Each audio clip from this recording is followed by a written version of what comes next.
तो बंधुदल, स्वागत है आप सभी लोगों का एक और न्यू बीटीटीएच की वीडियो के अंदर में। तो आज की इस वीडियो में मैं आप लोगों को दो ऐसी चीज़ों के बारे में बताऊंगा जिसके बारे में आप लोग एक्सपेक्ट भी नहीं कर सकते हैं, जिन लोगों ने पढ़ा उनकी बात छोड़कर। और आज की इस वीडियो में मैं आप लोगों को बताऊंगा कि कैसे शोयन ने ये क्लैन की इज्जत को बचाया। मतलब शीलान की इज्जत नहीं लूट रही थी पर फिर भी उसने बचाया। और उसके अलावा शोयन लिटरली एक लड़की से हार गया स्पिरिचुअल बैटल्स में, वो भी कैसे मैं वीडियो में आके चल के आपको बता दूंगा। दोनों के दोनों एक दूसरे से इंटरकनेक्टेड, आप लोगों को पता चल जाएगा। तो बिना किसी समय को वेट की वीडियो को स्टार्ट करते हैं। तो इसके पहले की कहानी आप लोगों ने मेरी इस वीडियो में देख लिया होगा। तो आज की वीडियो में हम लोग जानेंगे कि आखिर उस असेसमेंट के दौरान शोयन कौन कौन से कांड करेगा। और सच में लौंडा वहाँ पे दिल जीत लेता है, मतलब काफी अच्छा परफॉर्म करता है, लेकिन फिर भी फाइनल फाइट काफी हटके थी। तो वहाँ पर पहुँचते हैं सभी के सभी 5 ग्रेट एल्डर फैमिलीज, जिनमें आप लोगों को पता है कि वो जो 5 ग्रेट एल्डर फैमिलीज है वो कौन कौन सी आती है। जिनमें पहला आता है हम लोगों का साओ क्लैन, दान क्लैन, ये क्लैन, बाई क्लैन और यू क्लैन। इन 5 एल्डर्स की सीट के लिए सभी लोगों को एक असेसमेंट को परफॉर्म करना था, जो कि एक हॉल में होता।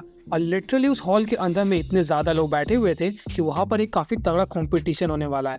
इससे साफ साफ चलता है कि उन 5 की जो रेप्यूटेशन है उस पिल टावर के अंदर में कितनी ज्यादा है, और ये जो असेसमेंट है वो कितना ज्यादा इंपॉर्टेंट भी होने वाला है। वहाँ पर तकरीबन 5 के 5 जो ग्रेट फैमिलीज थे वो प्रेजेंट थे, सिवाय एक को छोड़ के जिसका नाम है साओ क्लैन। और वो साओ क्लैन थोड़ी इज्जत में थी, चौड़ में थी, जिस वजह से उन्होंने सोचा कि लास्ट में कूल पैडास एंट्री मारेंगे, और मारते भी है काफी हद तक। साओ क्लैन में सबसे पहले एंटर करता है हमारा शाओदान। आप लोगों को पता है कि इस लॉन्डे को काफी बुरा वाला मार मारा शोयन ने। वो हालांकि बात अलग है कि उसकी पिटाई होना निश्चित थी। उसके बाद एंटर करता है साओ क्यू, जिसकी जो अल्केमिस्ट डिफाइनिंग की स्किल्स थी वो शाओदान के मुकाबले थोड़ी सी कम थी, लेकिन उम्र में और एक्सपीरियंस में ज़्यादा होने की वजह से इस कंपटीशन में वही पार्टिसिपेट करता। इसके अलावा जो लास्ट में एक लड़की एंटर करती है, जो कि सच में उसका डिस्क्रिप्शन ना काफ़ी ज़्यादा ब्यूटीफुल और हॉट बताया गया है। काले कपड़ों में थोड़ी ग्रेसफुल मैनर के साथ वॉक करती हुई अंदर वो एंटर करती है, जिसे देख कर सभी लौंडे देख के चौंक जाते हैं। यहाँ तक कि मैं भी चौंक गया, दिखी नहीं लेकिन फिर भी मैं भी चौंक गया। और वो काफ़ी ज़्यादा सुंदर थी। जैसे ही वो एंटर करती है सभी लोगों से पहचान लेते हैं, और सिर्फ एक ही नाम बोल रहे थे, which of the Sao family. क्यों? क्योंकि वो लड़की जब पैदा हुई थी ना, तो लिटरली उसकी स्पिरिचुअल स्ट्रेंथ इतनी ज्यादा थी कि उसकी माँ की आंख मतलब उसकी माँ मरते मरते बच गई। और इतना ही नहीं, जब वो 7 साल की उम्र में पहुंची तो वो पहली अल्केमिस्ट बन गई। साथ ही साथ वो 20 साल की उम्र तक वो पहली 7 टायर की अल्केमिस्ट बनी पिल रीजन के अंदर में।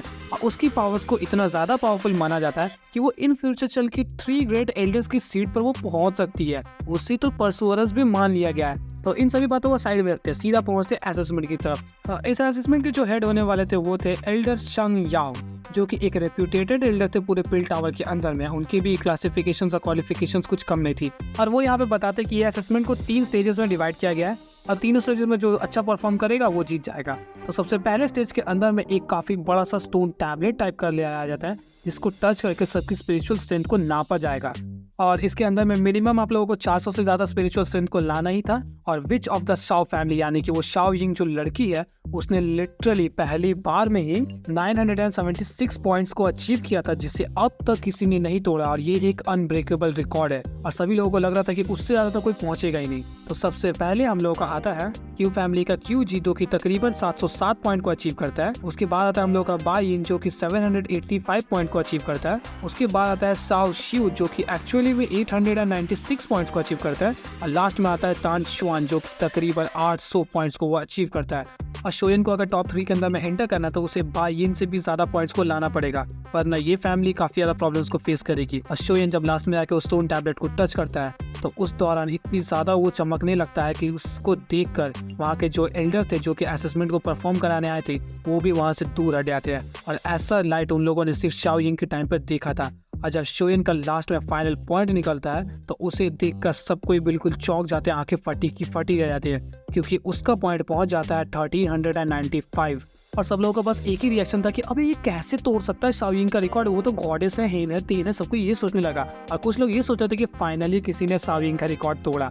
इसके बाद आप सभी लोग बढ़ते हैं सेकंड असेसमेंट की तरफ में। और सेकंड असेसमेंट में उन लोगों को एक हल्का सा छोटा सा बीड दिया जाएगा, जिससे उसे बस कैच करना है, सिंपल सा। और वो इतना ज़्यादा हल्का था कि वो जो एल्डर थे वो अपने हाथों में पकड़ के दिखा दे रहे थे। लेकिन वहाँ पर एक ट्विस्ट था कि उन सभी लोगों को अपनी स्पिरिचुअल स्ट्रेंथ से कैप्चर करना था। और ये जो बीड है उसका नाम है सोल टेस्टिंग बीड, और इसे एक ऐसे मेटल से बनाया गया जिसे कोई भी अपनी स्पिरिचुअल स्ट्रेंथ से पकड़ना काफी ज्यादा मुश्किल है। और ये इतना ज्यादा भारी लगता है स्पिरिचुअल स्ट्रेंथ में कि उसका अंदाजा भी नहीं लगा सकते। शोयन भी जब पकड़ता है पहली बार तो वो पीछे की तरफ में थोड़ा हट जाता है, यानी कि उसे भी काफी भारी लगता है। और सभी लोग जब एक एक करके इसे कैच करना स्टार्ट करते हैं तो सबकी फट के हाथ में आना स्टार्ट हो जाती है। QG और बाई यिंग 31 पे रुक जाते हैं और वो हमारा जो अतान क्वान और साओ क्यू जो था वो तकरीबन 56 के आसपास में रुक जाते हैं। लेकिन शोयन हमारा कैप्चर करता है 93 बीट्स को, जो कि एक्चुअली में साओ यिंग की भी रिकॉर्ड को फिर से तोड़ देता है। और साओ यिंग ने सिर्फ और सिर्फ 89 ही कैप्चर किए थे, लेकिन शोयन ने 93 बीट्स को कैच किया था। फर्स्ट टेस्ट के अंदर में जब शोयन साओ यिंग के रिकॉर्ड को तोड़ देता है तो वहाँ पर उस लड़की के चेहरे पर थोड़ा सा भी चेंजेस नहीं आता। उसे लगता है कि ये तो नॉर्मल सा चीज़ था।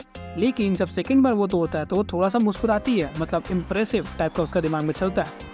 और इसके बाद थर्ड एक्सेस में स्टार्ट होता है, जिसके अंदर में सभी लोगों को स्पिरिचुअल बैटल्स करनी थी। एक राउंड प्लेटफॉर्म के ऊपर में उन लोगों की फाइट होगी और उसके अंदर में जो सबसे लास्ट तक टिकेगा वही जीतेगा। लेकिन बस यहाँ पर सिर्फ एक ही रेस्ट्रिक्शन थी कि सभी लोगों को सिर्फ स्पिरिचुअल बैटल्स को यूज करना था। और शोयन अब सोचा था कि तकरीबन उसने ये फैमिली की सीट को बचा के रख दिया है, लेकिन यहाँ पे एक ट्विस्ट आया था।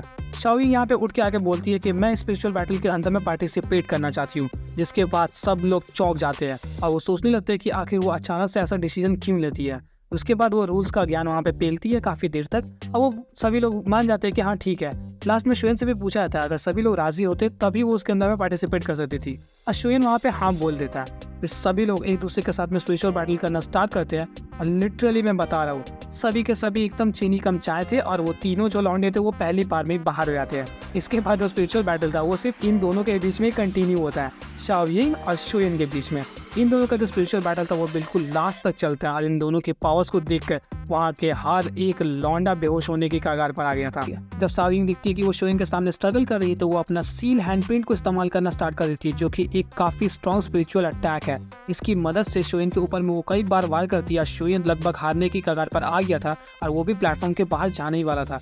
साथ ही साथ उसके कई जगह पे कपड़े भी फट गए थे, लेकिन शोयन उस हैंडप्रिंट सील टेक्निक को देख के सीख जाता है। सही में वो लौंडा उस बैटल के दौरान उस टेक्निक को सीख जाता है और अपने हाथों से भी उसका डिफेंस करना स्टार्ट कर देता है। उसके बाद वो ऐसे करके सेकंड सील को भी इस्तेमाल करती है तो शोयन उसी भी वो डिफेंड कर देता है और उसके साथ ही साथ वो थर्ड सील को भी इस्तेमाल करती है। और शोयन जब अपना लास्ट थर्ड सील को इस्तेमाल करने चाहता है तब तक वो मैच पूरी तरीके से खत्म हो चुका था।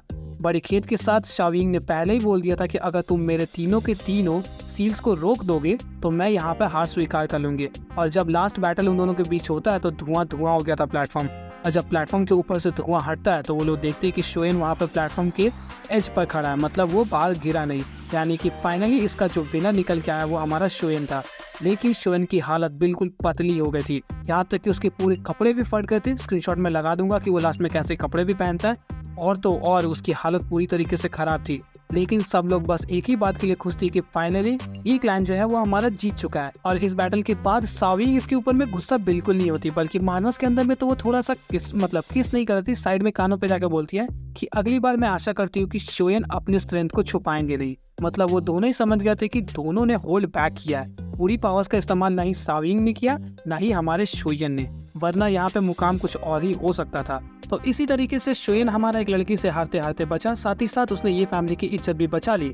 तो आज की इस वीडियो में बस इतना ही रहा था। और भी ऐसी इंटरेस्टिंग वीडियोस के लिए आप लोग मेरे चैनल को लाइक और सब्सक्राइब कर सकते हैं।